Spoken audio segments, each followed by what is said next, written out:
Charlie. Hey, ladies and gentlemen, I got a magnificent guest, retired Sergeant Major Marc Chabot. That's how I used to say it back in the day. That's messed up, bro. Sergeant Major Chabot, a good friend of mine.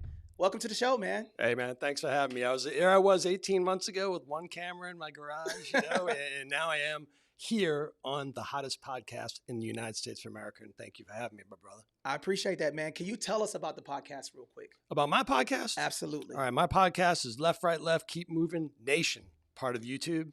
You can also find me on Instagram at Left, Right, Left, KM. What we're doing is we're building the veterans community, good people over there, sharing experience, wisdom, trying to help people's transition on the way out, and really trying to chip away at this suicide problem that we got right now in the military. So anything we can do to soften that landing as people depart or while they're serving, that's what we do, just trying to be helpful to our brothers and sisters. That's big, man. So I want to hop right into it. So what made you join the Marine Corps?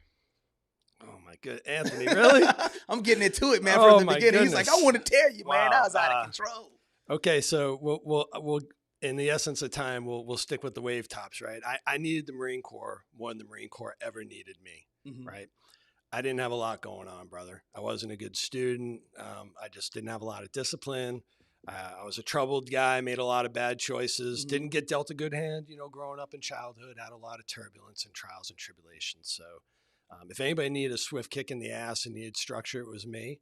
And I got guided, I think, by God to the Marine Corps, man. I'm just so grateful that at 17 years old, I went to Parris Island. It was amazing.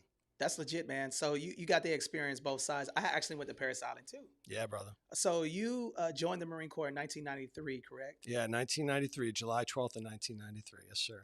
Okay, so, and you joined from where? I grew up in the Commonwealth of Massachusetts. Oh, God's country. It's not really God's country, but that's what we like to say where I'm from.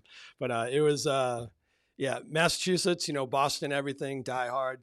That's where my roots are. And when I went to Parris Island, I was 17. And the reason why I wanted to share it with you is because I wasn't even fully grown man at that time. I'm still, a kid going through puberty and all that good stuff. And it was a very humbling experience, to say the least.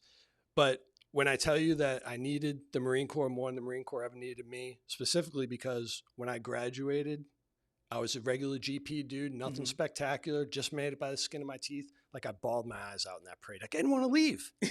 That sounds weird, right? But I did not want to leave. And I made that decision right there. I said, you know what? I want to be like my drill instructors. And I wanted to take that same path that they did. It inspired me so much, man. It was awesome. So I kind of have a similar story as well. When I joined the Marine Corps because I needed some structure. Yeah. Exact same thing, right? And what made me pick the Marine Corps was that all the other branches of service they just didn't appeal to me. Yeah. Yeah. And we had Army, Air Force, Navy, all of them were in line. And the Marine, Gunnery Sergeant Williams, if you're looking at this, shout out to you. He told me to get the hell out of his office. The Marine Corps doesn't owe you shit. That's what he said to me. And I'm like, I went home, I told my dad. And then after I talked to my father, he was like, I told you not to join the Marine Corps. And then I signed up. I did the exact opposite. But that's cool. Now, tell me what your MOS was.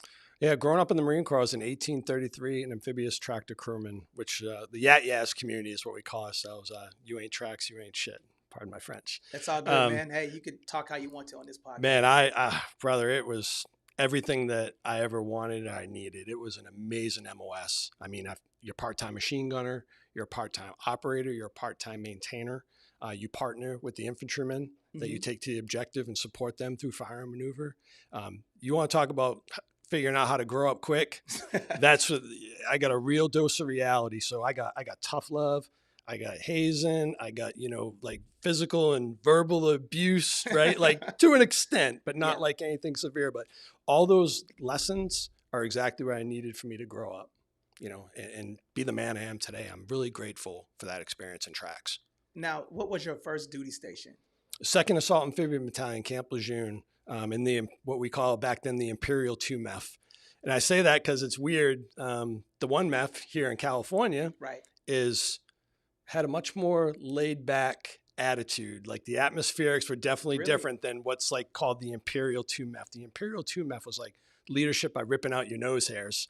Very firm, very authoritative, right? Whereas the West Coast wasn't that way. So at the time, being the young cat that I am, oh, we're better. You know, the Camp Lejeune guys, we're harder and this and that. But the reality is, when I finally made my way out to the West Coast, I was like, man, you can accomplish a mission differently. This is really cool. Like, I like the atmosphere. People are fucking chill out here. The Marines are cool. It was good. So now, what was your first combat experience? I know you're a decorated service member. I want to jump right into that. When did you get the call to know that you were going to go to combat, and where did you go? Yeah. Right before that, I was at an acquisition program called the AAAV, then called the EFE. It was the next prototype generation that was going to replace the AAV. And I was honored and privileged to go work on that as a sergeant, as a staff sergeant. So it's important because I left that program in 2002, and I immediately checked back into the same unit that I left, which was Second Tracks. And like 3 weeks later, I was in Bridgeport, California. Okay. So we did, a fall package there. It was cold. And, it was amazing. What a great experience. We get back from Bridgeport and we start going into the holiday cycle in 2002. So I go home. I'm on Christmas leave. I spend Christmas with my family. And then on the 27th of December, I got a phone call on the landline, right? Oh, yeah. The landline. Yeah. And it's like, hey, Staff Sergeant Chabot, we need everybody back to the ramp, and we're going to brief, and we're going to talk about possible deployment here soon. I was like, roger that. And then it all unfolded from there. 2.5 weeks later, we're on a Navy ship. We were part of the task force that floated over to the invasion of Iraq. That's a bad adjective. I'm sorry. The overthrow of a brutal, narcissistic, asshole dictator that we needed to rid the earth of. And next thing you know, we're there, and we splashed and went into Kuwait. Set up camp at a place called Camp Shoop, David Shoop, Medal of Honor recipient from World War II. And then we got the call, waited for the president to make the call, and off we were going, man. Now, were you married at the time? Yes. Fairly newly married, right? So my wife and I got married in 2001, and then I was gone, early 2003. So she got thrown right in the fire. God bless her soul. Man. I know that had to be hard because when I first deployed was Afghanistan. I'm sorry. I went to my first deployment was into Bagram Air Base, and then we went forward to ABAD and JBAD. So it was a little bit different. Immediately after 9/11. Right. So we were over there in the fight getting some. Now, when you say splash, can you explain that for someone who doesn't understand it? Sure. An amphibious assault vehicle. That's the vehicles that we were. That my MOS, and it's a very unique part of the Marine Corps. It's the only truly amphibious capability that the Marine Corps possesses, where a vehicle can go from ship to shore through surf zones and drive straight up into the land and then go take you to the objective and to the fight. It's the only capability the Marine Corps possesses that's truly amphibious and made the Marine Corps unique. And it really made the MEU, Marine Expeditionary Units, it truly made like that capability where you can go on ship, get 4,000 to 5,000 meters off the land, and then actually go into the surf zone, into the water, and drive 150 miles in to go fight with the infantry. It's really unique, and it was very special. Now, in that situation, I know that I've been in the back of one of those things before, right? Yeah, and I'm like, I was a rear crewman, dog. Yeah, it's like that. It's like that. And I know. The crazy part about that thing is that it takes water in sometimes. Yeah. It's like a CH-53. You always get splashed with hydraulic fluid. Yeah. And it's the same thing in an AAV, man. You're gonna get a little bit wet, and it gets a little smoky in there, and it can be a little hot ugly back there. Yeah, hot and ugly. And I've had guys try to fight to get out and stuff. We have to calm them down as a rear crewman and pat them a little bit. Say, dog, it's gonna be okay, because if you break open the hatch, we're all going to die. No offense. So please just remain calm, get them close to some oxygen, and be good to go. Now, my condolences for those Marines that actually perished in the recent accident that happened outside of Camp Pendleton. Yeah, San Clemente, 2020. What do you know about that? I read the redacted version of the investigation. It's public for FOIA, and it was I think it was 1,900 pages, and I got through about 1,100 of them, and I just couldn't read anymore. It was just such a sad state of the unfolding of it. It's like everything bad that could happen, it actually happened, and there was a lead up to it. So there's a lot of people who point a lot of fingers, at what the main issue is, but the fact of the matter is that, there's a lot of negligence that was involved, unfortunately. Not entirely on just that crew or on that platoon, but I think it's more the atmospherics of the Marine Corps a little bit, where sometimes I wonder now, as a guy who sits in the cheap seats, are we really focused on trying to make the best proficient Marines possible, right? Where like you eat, breathe, and sleep and shit your MOS the way that I did growing up in the Marine Corps. Mm-hmm. There's a lot of distractors out there. It is. So that wasn't part of the investigation. That's just what my gut instincts tell me. So that's why I'm not too hard at pointing the finger at anything it was this one thing, or it was this thing, it was this thing. The fact of the matter was negligence, and it's probably more than just what you read. Yes. So this is kind of my observation of that, because I was told that the Amtrak splashed, started taking on water. Yes. And then the tracks kept going, and then it just kept going further and further. And then they egressed, but it was too late. And then one of the service members pulled his life vest. He descended up to the top, popped his ears, but then that track actually sat down at the bottom of the sea for a while because they couldn't get it up. Yeah. So that's the story that I heard. And the reason why I wanted to share this with you guys, with my brother right here, is because he served in that capacity. And having a scenario like that, a lot of people don't know what type of sacrifices that we have. And these young men and men perished, during peacetime. So I always support the service members, because somebody right now is going through some things, and they're not going to have their family with them. So I definitely wanted to shout them out. And, don't forget those names. When you get a chance, guys, look them up. And I want to get back over to your combat scenario. What was the oh crap moment that I'm in the fight? Can you explain what that was like? Sure. Yeah, I was in the Battle of Al-Nazariya, and that was the most kinetic part of my career. And it was a mess. It was just kind of like on the fly. We thought that we were going to trace the 1 MEF unit to Baghdad. It was like a race to Baghdad, and we thought we were just going to trail them. And then we got the call like, hey, you need to go secure the bridges over at Nazariya, and you guys got it. 1st Battalion, 2nd Marines, in the AAVs with tanks. You guys are going. We're like, okay. So we went over there, and we went through that city. We lost 18 men that day. And each one of the companies had a different piece of the battle space.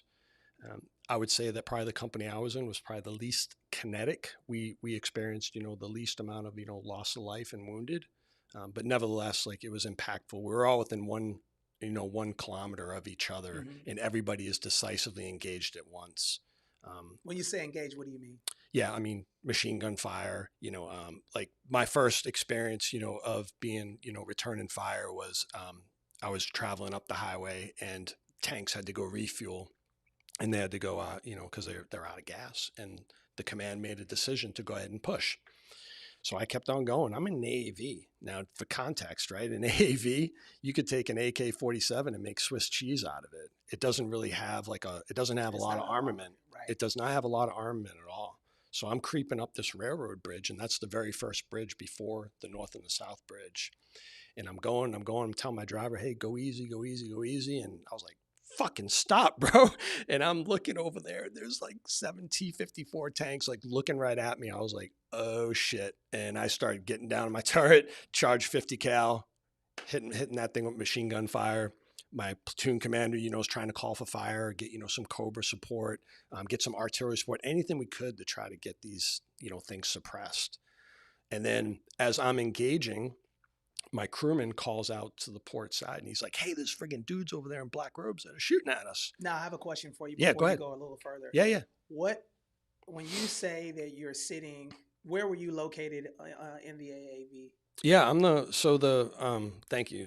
The crew chiefs and the section leaders and the platoon sergeants and the platoon commanders all occupy the turret. So inside the turret, you have a 40 millimeter, automatic grenade launcher, and you have a 50 caliber machine gun. And that's the top. Yeah, that's on the top. So people understand. It's like a turret. Okay. Yeah, it's a turret. It has a 360. Absolutely. Okay. Absolutely. Old school, very old school technology. It's like almost like a rifle bore sight in there. It's very, like 80s legacy like, But nevertheless, if you know what you're doing, you can deliver accurate fire. Now, how protected are you up there? Not protected much at all. No, it's like I said, a 7.62 will make Swiss cheese out of an AAV. An RPG will inflict a lot of damage. It'll kill almost anybody in the troop compartment. It's not a tank. You know, it just doesn't have that type of protection at all. Sure. And that was where the pucker factor came up when I saw those tanks. I was like, fuck, dude, like we're going to fucking die. You know, an AAV can't compete with a tank. But then what happens? Just the Lord just intervenes at the right time and air comes on station, right? You got Cobras, you know, they're firing tow missiles.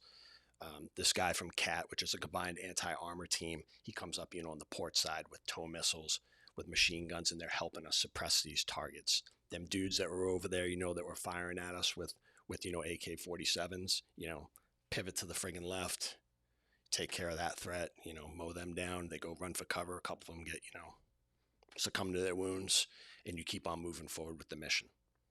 Now, in that scenario, if you was to go back in time, how long do you think that situation happened? How much time? It felt like an hour, but it probably lasted maybe 8 or 9 minutes, right? Because we had to get the hell off that bridge because you're a sitting duck up there, you know? So it's like, once we figured out that the tanks, you know, weren't a threat and that we took care of them, we had to get moving because everybody's jammed up behind you as well. So you just got to keep moving forward because you just can't sit there on top of a bridge. Like you're perfect shot for an RPG or for an RPK machine gun. They just mow you down. This was a well-trained force, by the way. This wasn't a bunch of dudes, you know, that herd friggin' goats. We're talking about, you know, like, you know, the Saddam Fedayeen, you know, Saddam's friggin' dudes, like his well-trained, you know, militia that's down there in Al-Nazariya waiting for us. So it wasn't like we were going against a bunch of punks, because that's the thing, you know, well, everybody's just going to throw their weapons down just like Desert Storm. No. Not all of them threw their weapons down at Desert Storm, but I'm saying that was kind of a seed that was planted. It's like, oh, we're just going to go in there and do what? Like, no, these motherfuckers wanted to fight. That's their shit. That's their turf. Yeah. That's their home. Imagine if that happened here in America, right? We'd fight to the tooth and nail. Yeah. No different than those folks. So now after that, after the enemy was suppressed, what happens next? Yeah, so we kept on moving forward, and our column, battle column, was first ones, you know, to the edge of the city, and we broke, you know, to the east side of the city, because that was the plan, not to go through this very tight road called Ambush Alley, because now you picture like like you're going through Riverside, California, downtown Riverside, not like New York City big, right? But nevertheless, buildings are now 2, 3, 4, 5 stories high, and you're all over the place. We did not want to go through that. If we went through there, we wanted to make sure that we had it, you know, it covered. So we were on the east side. Tanks are now in the lead, and we're going to the east. And on the map that we looked at before we went, it said water factory on the east side. Right. It was really a sewage friggin' plant. So these roads are tight. Picture like driving down Riverside, and I'm behind a tank. I'm the first vehicle behind this tank, and this tank drives like almost looks like a cul-de-sac, and it starts kind of doing this. And I was like, and his track starts spinning. I'm like, hey, bro, stop. Don't friggin' move. And we're like watching this tank like sink like quicksand. I'm like, what the hell? And it just kept on going down. Tracks kept on spinning, and it was just foobarred. You know, mud and sewage just started coming up all the way up to its turret. And I was like, man, this isn't good. So we made the decision to disembark infantry, obviously side skirt that, go out there and make sure we're not going to get, you know, stuck in the sewage. And we went down the east side of the city and started doing block to block clearing. I'm in a turret, of course. The infantry are clearing block to block. Right. They're engaging threats as threats are presenting themselves for like 14 blocks. It's impressive now. It was friggin' frightening at the time. But to think about those infantrymen that were out there, you know, with flak jackets on, with all that ammunition, and they're block to block, fucking fearless, man. The spirit of like fucking America, like we are going to accomplish this mission. It was awe-inspiring to see him do it, man. And it was so, I'm out there with a 9mm pistol in my turret because there's so many buildings. Yeah. There's nothing I could do. But it's still dangerous because you don't know what type of threat is up top. Yeah. And that's why you have, you know, air fire and SIGINT and all that other stuff.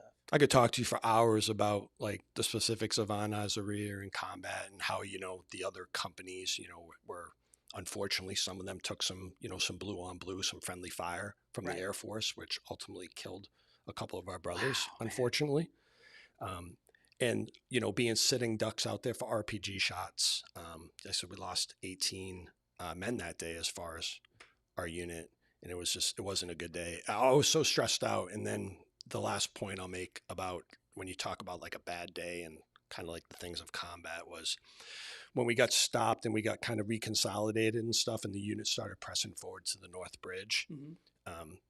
The battalion gunner told me, he's like, hey, I need you to go, there's a vehicle that's burning. You see that black smoke over there? I was like, yeah, I see it.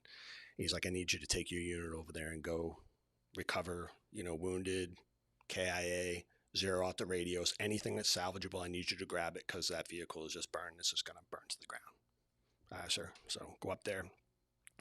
And I extracted, one dead Marine personally. And that's when it really became real, brother. I mean, to underhook this man's, arms is the heaviest. The weights aren't heavy.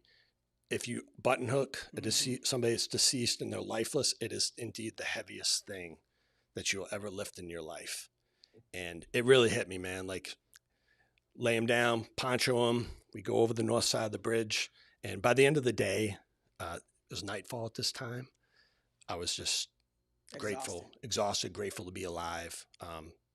Just in trauma, over the loss of so many vehicles and so many of our Marines and stuff. Like, I broke down. I had tears running down my face, man. Went up, my crewman didn't see me. I went over there. I was like, fuck, man, it's a bad day. Hope we don't have any more days like this. That was the worst day. We had numerous other incidents on that deployment, but that day was tragic. Now, what does a conversation look like after a scenario like that with the leadership? I know they huddle, right? Yeah. So what type of conversation do they have, or do you remember having after that, after losing those troops? Yeah, we didn't have I was a section leader, staff sergeant at the time. So the conversation went with my platoon sergeant, who was a gunny, and him and I were really close friends. The conversation him and I had was like the biggest hug you've ever seen in your life, with us both with tears in our eyes, saying, man, we're glad that for the most part, we're okay. We're grateful that. But the conversation I went back and had with my section, because remember, we're still in the fight. Like, we are dug in, to positions, and we're defending the ground that we just gained. So there wasn't really, somebody's always on watch. Somebody's on turret watch. The infantry had dug in. But the conversation I had with them was just, hey, listen, obviously it was a bad day. The enemy gets a vote.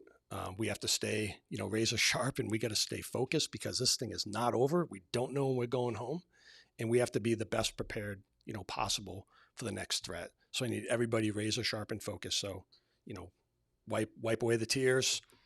Let's go. We got to be on the gas, and be ready. Now, I do have another question. You are a highly decorated Marine, right? You have 2 combat Vs. I humbly agree. Humbly agree. Yes. I wear them for those dudes. Yes. Go ahead. I'm sorry. Can you tell me about the first combat V? Yeah. The day that I just described, I want to be clear that I didn't save anybody's life, that I didn't do what I believe anything to be heroic. What I'll stand on my ground and say is that, I stood tall and I led during that operation. And I think that my platoon commander really appreciated it. My gunnery sergeant really appreciated it. The infantry company commander and first sergeant, I think they saw that, we were not going to, relent, that we were going to stand tall, stand our ground. We were going to deliver accurate fire, and we were going to do it, in a disciplined manner. And we were going to fight tooth and nail. So that I think is really, I think that's the heart of why, just, like courage under fire. But I didn't rise to the level that sometimes when you talk about guys about the war, they'll tell you, like they did more than maybe they think they should have got more than what they got. Sure. Right. Like I'm not that way at all. Somebody thought I did a really fucking good job that day. So the actions were for like the 23rd and the 24th of March of 2003, just for those things that I kind of. And guys, these are public citations. When you guys get a chance, I want you guys to read them because he's being extremely humble right now. And I appreciate that. Now the second scenario, with your second V, can you walk us through that? Yeah. So I, right when we got back from, the invasion, the overthrow of a brutal asshole dictator, right? Just a nuisance of this world. I mean, I say that though, not to sound like a warmonger and jerk or anything, but the guy was gassing his own people and killing his own people. Yeah. You know, his kids are running around, you know, murdering and raping women and children and stuff. And just they acted like that was their, you know, playground for their sadistic ways. So I sleep good at night knowing that them fuckers ain't here no more. I sleep very well. I give a fuck about that. Back on point. Sorry, man. So I came back and obviously there's a lot of like decompression that should happen to you because that's a lot to deal with. And that's just skimming the surface of that entirety of that deployment. But giddy up, we got to go for round 2. And now you're talking about the 7-on-7, you know, rotations, right? Remember those things were like 6-7 years straight. Yep. So it's like, hey, Chabot, you know, Mr., you know, decorated Bronze Star with V friggin'. And by the way, you just got selected for gunny. So we need you to go over to this company and we need you to lead a platoon. And you're going to go back to Iraq. Giddy up. Got my wife pregnant in between those 2 tours, which was really cool. She gave birth about 2 weeks before I left. But on that second deployment, I think that was more of like a totality award. It wasn't like an action thing. It was like the totality through the deployment, you know, 300, you know, individual type patrols, you know, 150 mechanized patrols. You know, we ended up snatching up, you know, one of the high value targets, you know, in the Al Anbar province. This guy called the Mad Mortimer, like my platoon, we rolled him up. There was some really cool things that we got to do because we left tracks behind and we were on foot. We were a provisional infantry platoon at that time. Wow.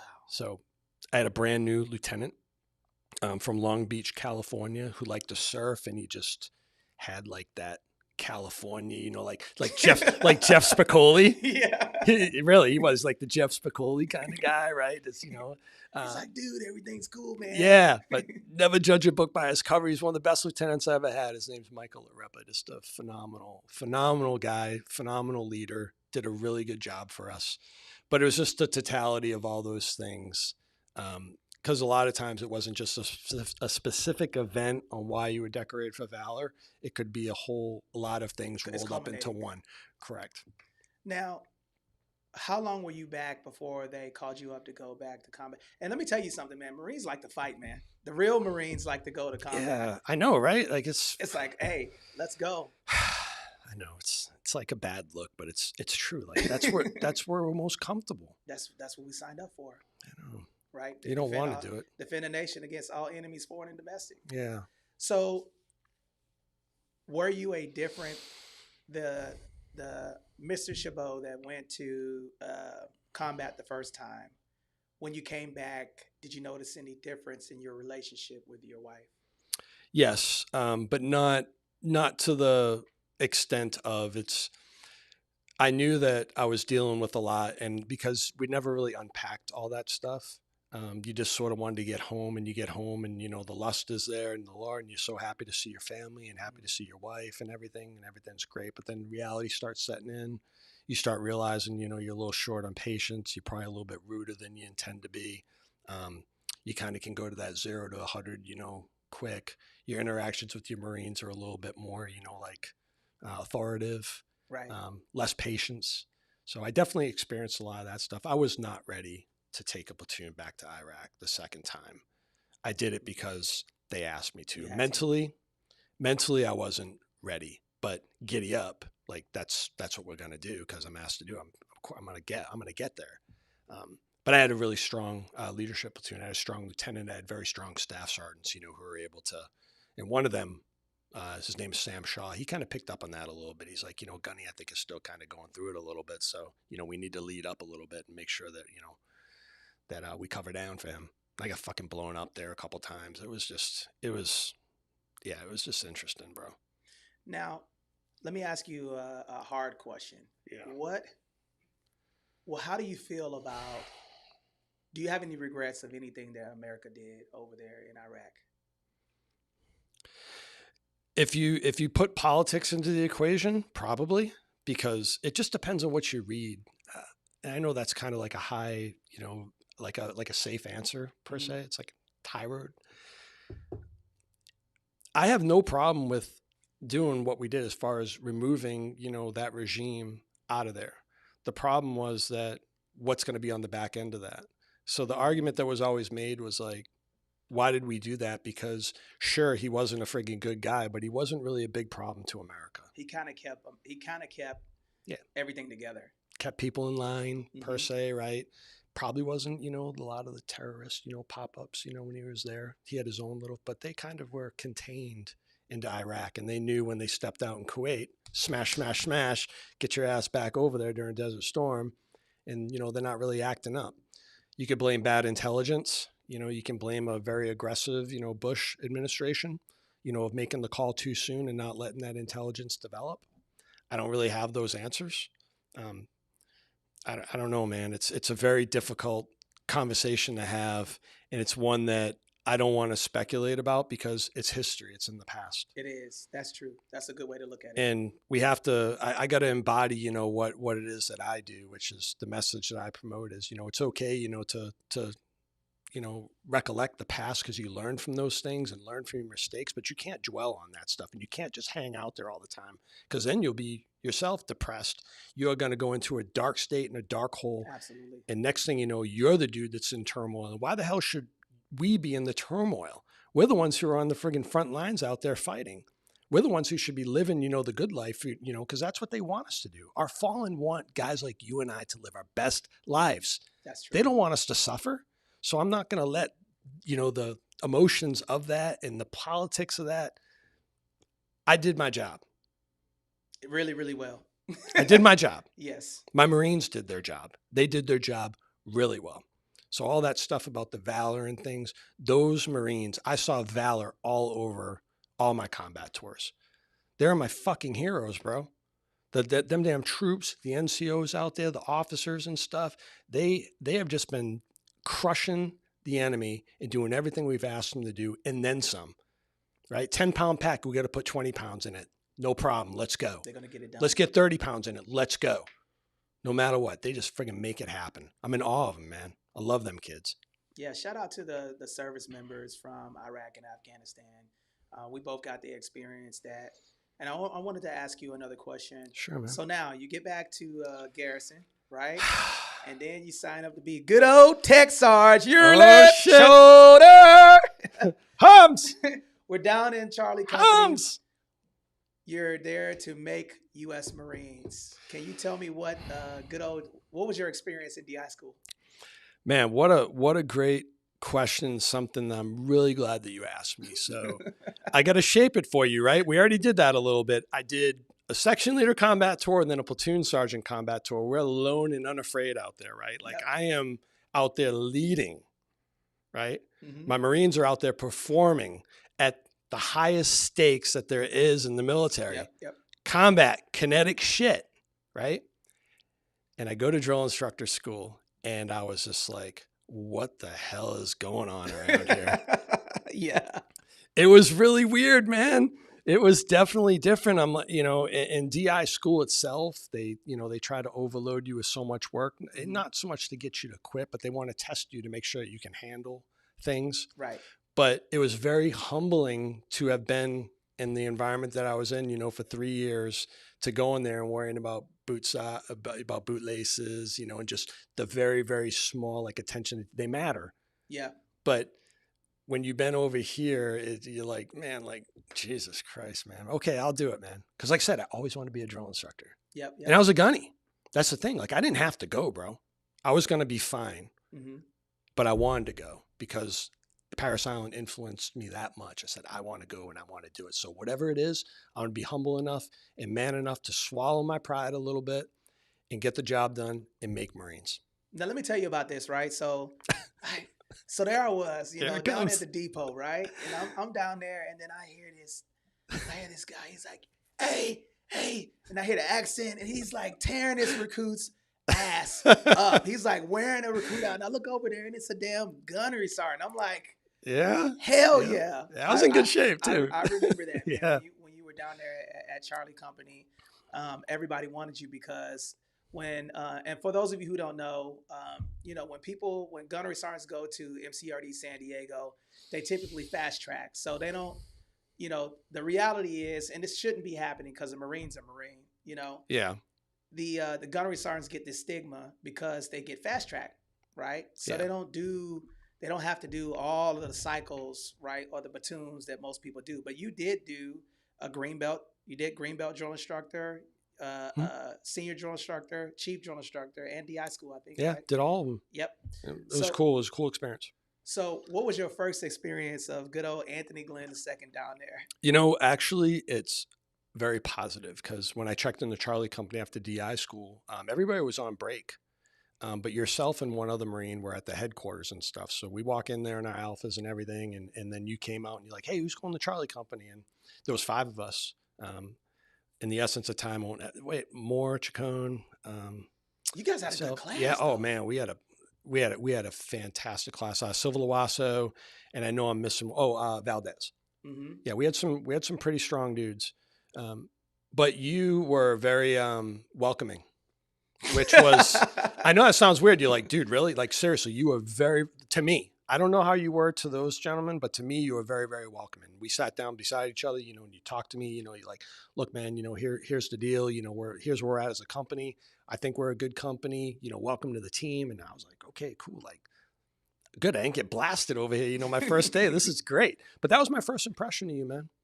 And I appreciate that. Like, I really do. I think that's a huge piece of leadership throughout the Marine Corps. How you welcome in your new folks will determine a lot on how their tour goes. That's true. Now, I got in trouble, y'all. I was down there doing some crazy stuff, and I did take a L down there because I was a little bit reckless. And during that time, I remember we lost contact because we were good friends. Yeah. And my spouse and your spouse were good friends as well. Yeah. And I'm not gonna lie, man. I was butthurt, man. What did you feel when I got the slap on the wrist? How did you feel about that? I would say that I was a little out of balance on how I handled that. What I mean by that is I was mad at you, but I still should have had your back a little bit better than I did. Mm-hmm. But the guy who paid the price alongside you, he was my best friend in the company, and it hurt. It hurt. Oh yeah. Like, I mean, it hurt. Like, me and Chacon were like thick as thieves. And it was just, you know, it's emotional, and it's also a little bit of the environment, right? Like, we can call it all you want, but when you get in trouble down there, like, nobody is like running to your defense and stuff, because one, the company is still moving forward. There's still Marines to be made. And then the other part is like, when investigations are going on, you don't want to be that guy, you know, by the first Sergeant Major, hey, he's under investigation. What are you doing over here talking to him? Yep. You know, you just don't want to be a part of that. So I have some regrets, and I'm so glad. But that's the thing, right? Like, the strength of a friendship, that shouldn't be a straw that breaks a camel's back, and it wasn't. You and I, you know, made amends through that, you know, by breaking bread, you know, getting together, talking through it. You know, we don't have to discuss that here, but it was good. You know, your wife and my wife are still really good friends, and it all works out, man. Like, marriages, friendships, if they're always perfect, you know, then just it's not true. Yeah, that's fiction. Yep. That's fiction. It's not reality. There's always going to be a little bit of turbulence when you're close with people. So it's how you handle that turbulence, and can you move forward from it? And you and I have done that in spades. And the reason why I wanted to tell you guys that is because when you're in a scenario and you're going through some things, you don't know. And I'll tell you, it was some stuff that was going down there on the depot. Guys, I'm being straight up with you, and we're going to have this conversation, right? Charlie Company was a very physical company, okay? We were doing some things that we should not have been doing, and we were really pushing Marines to the max, pushing recruits and Marines. That's right, Marines to the max. And I drank the Kool-Aid down there, and it could have destroyed me, but I was able to get past that, and luckily I had some people looking out for me. So for those of you that have a setback in your career, take a look at that scenario and see, what can I do when I'm by myself? Because typically God will remove things from you so you can be more transparent to yourself, so you can grow. And a lot of people don't see their ways out of that. I had a friend of mine who actually committed suicide because he got in trouble down there. Yeah. I want to ask you, what do you feel that down there at MCRD San Diego, off your experience, because I know you were down there twice, Right? Yeah. Yep. What do you feel that you could have done better as a drill instructor going all the way up to DI school? Yeah, as a starting out as a brand new green belt and then becoming a DI school instructor, I think the thing that that I have reservations about and I think about a lot is just we're so focused on stress and so focused on pressure, Yeah. and we're so Run! right so Yeah. focused on intensity Yep. that we miss the opportunity to grow them better while we were going through it. And a lot of it, right? It's the way that you measure success on the depot. Yes. You measure success through those events, right? Through initial drill, through final drill, through those things, whatever platoon finishes, like that's what success looks like, is how good you do on those things. Well, now what I know now, I would know that success is, what do your recruits look like on T10 when they're by themselves on the recruit highway? Yep. 100%. Can they go down there and salute officers? Can they greet drill instructors? Can they do it with confidence? Can they march friggin' really well, right? Are they and even if they're getting blown up and all that other stuff, but they're unfazed, right? Like you've built enough confidence in them where they can do that and do it effectively, right? When you don't need to take shortcuts. Yeah. And everything looks pretty damn good, right? Because you train them well enough. You don't have to do janky stuff with weapons because they know how to clean a weapon properly, because you actually taught the lesson. Yes. That is something that I wish I would have done a whole lot better. I'm completely with you on that. And the reason why we're talking about this is because when I was down there in the beginning, I was making recruits. I wasn't making Marines. That's a huge difference. It's a whole big difference. Mm-hmm. And one of the biggest things that I would have done different is that I would have taken care of the drill instructors better. Yeah. Now, what do you think about that portion? I can probably say with conviction that, that was my strength during my time on the recruit depot, was that I did not believe in the FF games and stuff. My experiences before that told me that, that on the battlefield, like that's your brother and that's your sister, period. And that was embedded in me. And leadership is leadership. It doesn't matter where you're at in the Marine Corps. I didn't believe in the FF games and all that stuff. Don't get me wrong. Like, you're on my team, if we're peers, or, you're in a different billet than me, we're all going to collectively, work really, really hard together. And you may perceive that as though maybe a different way than I do, but doing, just demeaning things to your fellow Marines and stuff, not happening. Didn't do it. Yes. Didn't do it. What was the funniest thing that ever happened to you on the on the depot? The funniest thing ever? Yeah. Oh my goodness, man. So many memories. Yeah. Well, I was a gunnery sergeant, and there was a sergeant senior drill instructor from Delta Company, and we won't say his name. He ended up making Sergeant Major. He's a good dude and everything, but it was very belt fed, didn't matter what your rank was, when really it does matter what your rank is, but there it didn't friggin' matter. I went to DI school a year before you, so you ain't shit, I'm the man, right? And all that other stuff, right? Yeah. So I'm walking down the recruit friggin' highway, and the sergeant senior drill instructor, hey, come here, you gunnery sergeant, come here. Went over there, popped the parade rest, did the little game, that I was taught, by all you guys. You see senior drill instructor, and you play a fucking game, gunny. All right, I'll do that. And then he goes away. I start walking, and Tuichi's like, Chabot, come here. And I run over there. I was like, yes, gunny. He's like, and him and I were in combat together, by the way. We were in 1st Battalion, 2nd Marines together, so we had really good bond. But he's like, don't ever fucking do that shit again, man. I was like, what? He's like, you're a gunnery sergeant. You don't stand a parade rest for sergeants and everything. He's like, fucking give me that. I was like, oh shit. I thought that was just kind of funny, because you're drinking the Kool-Aid and trying to navigate and learn and everything. And then my peer checks me. It was pretty cool. That I have a funny scenario too. So there I was in 3rd phase. We had just got done with everything, and then the battalion commander was walking. You know how they walk houses sometimes? Yeah. They're walking around. And we had it was right before the recruits had graduated. And then the battalion commander, he comes in my duty hut and he's talking to me. He's like, yeah, Glenn, man, your boys look good. Everything is good. You ready for graduations? He asked me about my family.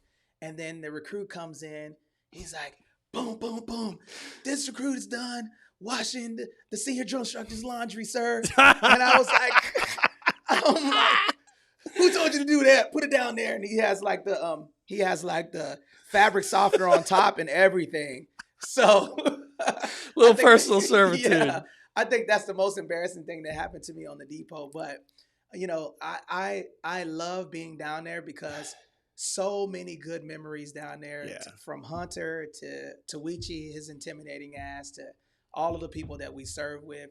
And for those of you, I'm not the same guy anymore, guys. So please forgive me for all of the goofy stuff that I did on the depot. It's magic down there, bro. Yeah, it's magic. It is magical down there. It's a mystical place. Yeah. Now, I do have, transitioning from that to that, your second tour on the depot as the RTR Sergeant Major. Whew. Whew. Whoa. I know you were on eggshells down there. Oh, right? my Lord. Talk about pressure and talk about, it's a lot to manage. It's a lot. That was a surprise to me. So I did one tour on DI duty, and a lot of times the RTR sergeant, even the battalion sergeants, they have to do 2 tours before they go back, and they assume that. And I only had that one tour, and I was competing for that billet and for the monitor billet. Mm-hmm. And I thought I was positive I was going to be the monitor. I was like, they're not going to pick me for RTR. There's so many other guys that have done OCS, I've done other things. So when Sergeant Major Green called me and he's like, hey, Chabot, you're going to RTR San Diego. How you feel about it? And I was just like, Sergeant Major, why me? I was like, and same thing I just said to you. And he's like, that's why you going. He's like, you're going to go down there with a fresh, outlook, and you're not, so inundated in the environment that you're going to see things that maybe other sergeants majors, can't see, that have been, more acclimatized to it. He's like, you did everything your first tour. He's like, I have nothing but confidence in you, dog. Then he's like, don't fuck it up. And he hung up. I was like, damn. I was like, okay, the 18th Sergeant Major said, don't fuck it up. I can't fuck this up, right? Yeah. Yep. So went out there and I gave it my best effort, Anthony. I gave it everything that I had. And the thing that I wanted to bring to the table was just, good old genuity and good leadership. Mm-hmm. And just make sure that fight against abuse, articulate why abuse, is a problem in the whole, concept of the Marine Corps. Because if you teach abuse, intentionally or unintentionally inside those squad bays, it carries on. Yeah. You've seen it in your time, in your 20, 21 years in the Marine Corps. Yeah. You've seen, the corporals and the sergeants, who take those same techniques that get taught in those squad bays and they do them in the barracks. Hazing. Yeah. Or they do it in formation, or they, take the UCMJ in the palm of their hand, and they go do things, that are just bad leadership lessons to teach those. So that was my main fight down there. And for the most part, I had a lot of people, on board with me, and you're probably not going to win. If you're doing it right, you're never going to win, a popularity vote down there. Yeah. Yep. But I stand my ground that, that I believe that, when I was there, we were absolutely swimming in the right direction, that I think that we stamped out a lot of those things that happened to you and I when we were there. Mm-hmm. And that's a good thing. That's a good thing. It shouldn't matter if you're on the recruit depot. You take good care of your fellow Marines, and you don't have to abuse recruits or be, just a real asshole to them to make them, good young Marines ready to go to MCT and SOI. You don't have to do that. Yeah. Firm but fair. So now, where do you feel? So you were down there and for those of you who don't know what a recruit training regiment is, that's like the Sergeant Major and 06 billet, okay? And they are over all of the battalions, right? Yes. To include Weapons Field Training Battalion as well, right? They're kind of more of our partner, but the regimental commander, it's his POI and he has say, on the events that happen at Weapons Field, yes. Right. So now you're there. What was the most challenging situation that you had to deal with when you were there? Dealing with my peers. That's brother. A good one. Yep. Other sergeants majors. Yeah. Yeah.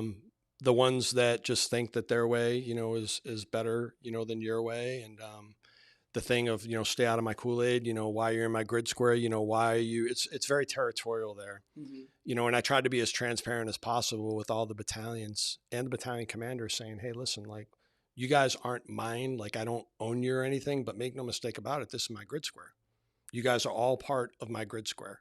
So I have to, as a leader, do my due diligence and I can't ignore, like, I can't just, you can't just ask me just to sit in my office Yeah. and not do anything and say, you got it. Like, I got to go get the pulse for myself. Mhm. And a lot of times you go out there, you know, and you catch a lot of things too. And See this thing, things, yeah. you see things that they don't see. And then they don't see what you see. That's the problem. Yeah. I can That's see the that. issue. Right. So there's some friction down there a little bit with, you know, not anything that, you know, was detrimental to the mission, you know, and anything that was, you know, like so bad that, you know, there's, I think, real hard feelings involved. But there was some tension. There was some contentious moments. Was there any public situations that happened in the Marine Corps while you were there that required the Marine Corps to change? Because I know you were dealing with the integration of, you know, changing recruit training. That was the big one. Okay. That was the big one was, you know, we were a surgeon. Oh, and COVID, of course. Oh yeah, you were down there doing Yeah, COVID. yeah. Almost my whole tour down there was during COVID, and that created just a lot of, you know, button heads and a lot of, you know, different theories and stuff. And it was a tough thing to do, like, you know, to try to figure out how to make, you know, the best, you know, recruit platoons, you know, and grow them into Marines with taking COVID protocols. Right. And, you know, California's COVID protocols are times 10 anywhere else in the country. And trying to figure that out, you know, you graduate them at 6 feet apart. You try and do close order drill at 6 feet apart, mask on, mask off. You know, when do you do that? How do you hygiene them? You know, do you do like 10 at a time? You know, it's all that weird stuff. It was very, very challenging. But guess what? The drill instructors made it happen, and they were pros at it, and they adjust and they were flexible. Yeah. It's like they might not have loved it, but they did it. That's the beauty of it. Were they whispering down there since they had masks on? No, no. Open your freaking mask. Yeah, right, right. So, it was an interesting time. It was very, very challenging. Yeah, I can imagine. I definitely can imagine that. Now, so how do you feel that the Marine Corps? We got a lot of things going on, right? So the integration into you were in for Don't Ask, Don't Tell. Yep. Can you explain 1994. all of that and the evolution of the Marine Corps, and based off of your observation, how do you feel about the Marine Corps and the direction that it's going? Yeah, perfect. 1994, Don't Ask, Don't Tell was lifted. The Marine Corps was gonna, you know, fail. We weren't gonna make it. We weren't gonna survive that. You know, fast forward, you know, to the early 2000s. You know, when combat arms, MOSs, where females had an opportunity, right? An opportunity. The Marine Corps was going to fail. We were screwed. Two-front war, 7-on-7, you know, 7 months in, 7 months back, all that stuff. You know, we were going to tap out. You know, it just wasn't going to work. Recruiting, we weren't going to have enough people to do it. You know, the recruiters go out there, you know, and they get 18,000 more men and women in our ranks to make sure that we could sustain that and actually do a 7-month to 13-month dwell. We did that. We were going to fail, though, before that, right? Mm-hmm. We were going to fail when 4th Recruit Training Battalion was shut down. And then females started getting trained at San Diego. The first female, you know, to go through MCRD San Diego DI school. Marine Corps is fucked. We're screwed. You know, it's all going to fall apart. Yep. The wheels are going to come off the bus. And guess what? The Marine Corps is still chugging along. I think that the further you are removed from the Marine Corps, the more that you fixate on the negative things that apply to the 0.001%. Where I still work with the Marine Corps in the Navy. I'm always around Marines, and I still see their energy. I still see, you know, their quality, their endurance. You know, the fact that they're ready to go at a moment's notice. They're also, Anthony, in my opinion, their thinking is further along than it was for the Marines during my generation. I would agree with that for sure. Yeah. We definitely have a more innovative Marine Corps. Hands down. You know, more efficiently thinking servicemen and women. Why do you believe that the Marine Corps is still making mission and the other branches are not? It's our brand. The Marine Corps brand kind of sells itself, in my opinion.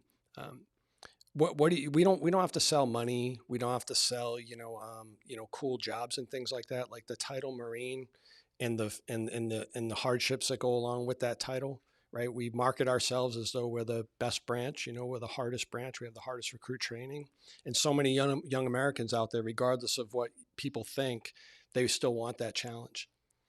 And they thrive on that challenge. You know, it's like living up to those expectations of being a Marine. You know, I joined the Marine Corps because I needed, you know, those challenges and stuff, but I joined because I wanted to be affiliated with the best branch.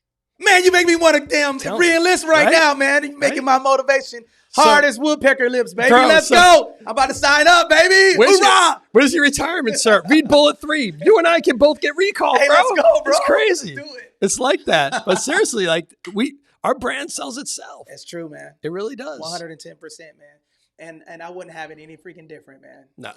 And you know, I wanted to talk about the a couple of things as we wrap up. I want to tell you, man, this has been a phenomenal. Yeah, it's been great, man. Podcast. I want to ask you, how do you feel about our current state of military readiness in regard to the entire military force? Yeah, it worries me. It has me a little concerned because you brought up recruiting, and we're the only ones that have made, mission, and the Space Force. By the way, Space Force made mission, but the rest of them, to the point where the Army is now talking about, chopping, up to 15 to 20,000 of their force because they just can't keep up.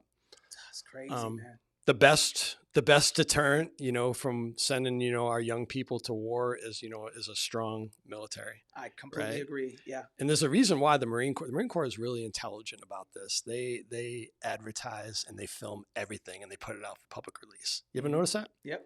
Every cool thing like dropping a warhead on a forehead or doing some type of experiment out there or the next, technology is all over YouTube. It's all over Twitter and stuff because we want foreign countries to see that. We want them to know, fuck around and find out. Yep, 100%. Right? We want them to know. But it is concerning. Like, truthfully, the next fights are all going to be joint fights. Mm-hmm. And I'm not plugged in enough with each one of those organizations, but they have to be, strong and ready, as much as the Marine Corps is, because we're going to rely upon them, their systems, their networks. We're going to rely upon, them potentially taking a shot rather than us taking a shot. And we're kind of relaying the information up from the COC.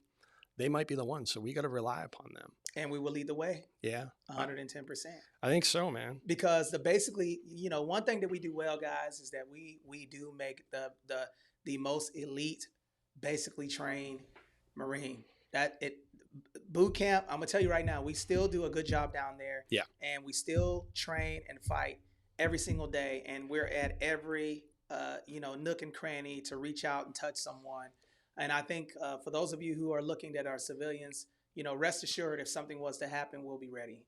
I just think that it is a challenging time. And when I saw the egress from Afghanistan, I had some concerns because I felt like that was the first test of the new regime. We're always going to support the commander in chief, right? Yeah. But I do feel that those 13 servicemen and women could have been prevented by not shutting down Bagram Air Base. It was a secure place. We've been, pushing equipment and people out of there. It did not make any sense to drive, military equipment and everything else to a local airport and fly out. It just didn't make sense. So it broke my heart losing those Marines. Yeah. It was heart-wrenching and heartbreaking. I can't speak to the thought process on why. It was just kind of like a decision was made. We made the decision, to go now rather than phase it out. I would have loved to have seen a more phased approach. Yes, for sure. It's the optic of it doesn't matter if the enemy, the Taliban, can't keep up with the equipment or they don't have the infrastructure to do the logistics to keep it up. It doesn't matter. It's the optic of the American people. It's like keeping faith with the American people. Yeah, 100%. That's what hurt, man. Yeah. Like it really hurt. And then the fact that we lost, Marines to that egress. But you know what? If you changed the course of action during that event, who knows what would happen? If we'd done a phased approach, maybe we would have lost more Marines. Maybe we would have lost, during each phase, maybe we lost, that many because maybe the enemy, is pinning us down. So, anytime you make a move, and question something, there's probably a reaction creates another, reaction. Sure. So who knows, bro? But regardless, it fucking hurts. It does. It does. So what's up with my nephew, man? I saw him playing basketball. Man, he's doing fantastic. For the viewers out here, for Anthony's audience, my son is just turned 19 years old. He's a wonderful young soul. I can't believe he's half my DNA. I don't know where the hell he gets all this. And he's handsome as hell. Oh my God. His energy, everywhere he goes, he lights up a room. He has autism. So he's a very special, unique guy. So anytime he kind of does those milestones and, like he made his first basketball, the other day during a game, Yeah. and I put that in YouTube and it blew the hell up. Awesome And to like, see he's like a little mini celebrity out there. It's awesome, man. Like it's heartwarming. And I've been married to my wife for 22 years. And just when I left the Marine Corps, I left in a pretty good position, still having, a wife, we have a good marriage, and still having, my son who loves me. I'm one of the fortunate ones, man. Yes. And I do want to say people leave their career and then they lose their family. And or they lose it in stride. Yeah.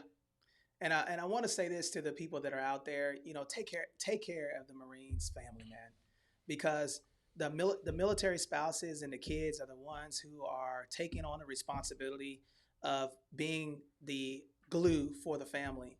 So we want to definitely acknowledge Mrs. Chabot. It's good to see you. We love you. Okay, we miss you. And my nephew, man, congratulations on shooting that ball. And brother, I just want to say that your podcast is awesome. Thank you, man. Getting people, the Marine Corps, one thing that I saw is that the Marine Corps is a once you're out, man. Yeah. It's like getting an umbilical cord cut, man. And what you're doing with the podcast is giving service members that are out a voice. Yeah. So I really appreciate that. Make sure you guys subscribe to the podcast. Okay. Can you let us know where to find it again? Yeah, sure. On YouTube, you just type in Left, Right, Left podcast. I run primarily off of there. And again, I'm on Instagram at Left, Right, Left KM. And how can they find you though on Instagram? Me, I'm mostly active on Facebook. So it's just Marc R Chabot on Facebook. And Instagram is Left, Right, Left, Keep Moving. I use my business brand, rather than my personal name on there. Indeed, brother. Well, it's been an awesome podcast, and I really appreciate you being. Can I get a save round before we go? Yeah, absolutely. All right, brother. Man. So my save round to everybody out there is the one thing I can share with you with all this gray hair, all this handsomeness and stuff. I got like handsome trophies, dude, like all over my house, right? Like, anyway, everybody inevitably, your time will come to an end where you take the uniform off, and you really have to treat it serious. Like you got to take it serious. And one thing that Anthony helped me with, he helped me with my transition. He's the first person I called. I was like, brother, I'm dropping the Appendix J. Like it's hot. About that, yeah. And he, gave me the peek behind the curtain of what I needed to set myself up for success. You have to do that because everything takes longer when you're a civilian. It's harder, to go back, and redo your claims and all that stuff. So you got to seek mentorship. You should seek mentorship. You've earned that. You've earned that time, and you got to take advantage of it. It's really, really important because, brother, it's hard enough to deal with without worrying about that stuff. Just the emotions that are involved when you love an organization so much and you're out later. Yeah. You can feel like really lonely and forgotten about out there, and just you can get into those holes and nobody cares about me and stuff. But the softness of that, right? You can soften that by making sure you got a good strategy. That's true. In place. It's really important that you do that. If anybody takes anything from this 60 minutes I've spent with Anthony, please take that and go friggin' score a touchdown with it. Yes, that was good, man. And work on your transition. And I completely forgot about that. I'm glad that you brought that up because, I kind of feel like you should take the Marine Corps in quarters. You should be 90-10 in the beginning because you got to establish yourself, right? 90% yourself, 10% the Corps. Then when you start getting into the second quarter, if you're doing 20 years, then it should be going like 65-35. But then when you get into that last quarter, it should switch where you're starting to transition. And those last 10 years or whatever should be working on yourself. Yes, take care of you already learned how to take care of your service members and everything else. But then you should also be preparing your family and your spouse to make sure that they understand how critical that they are for being in contribution because they have put everything on hold to make sure that your butt is good and you are recharging your battery. So that's very, very good advice, man. Hey, my name's Anthony Glenn. It's been a phenomenal podcast. Thank you, Brother Chabot, for being here. You can reach me at anthonysocial.com where we help you also win in real estate. We'll have more provocative conversations on the SITREP podcast. Thank you guys for joining us, and Semper Fi for those who have served in the United States Marine Corps, and for all of you who serve, to include military spouses and families, thank you. We're out. Thank you for what you do, Anthony. Absolutely, brother.